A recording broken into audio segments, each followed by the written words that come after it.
Welcome. In this quick and updated guide, I'll show you how to delete a broadcast on WhatsApp step by step.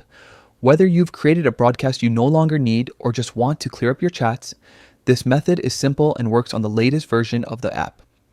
Let's get started. First, open your WhatsApp app on your phone. Make sure you're logged in to the account where the broadcast list was created. Next, go to the Chats tab at the top or bottom of the screen, depending on your device.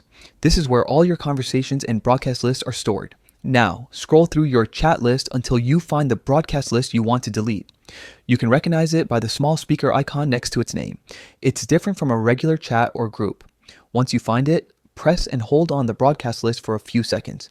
You'll see a check mark appear and some options will show up at the top of your screen. At the top, tap the trash icon. This is the delete button.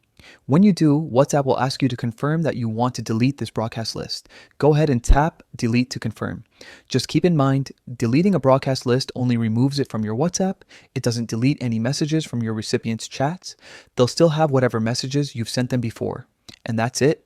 You've successfully deleted your WhatsApp broadcast list.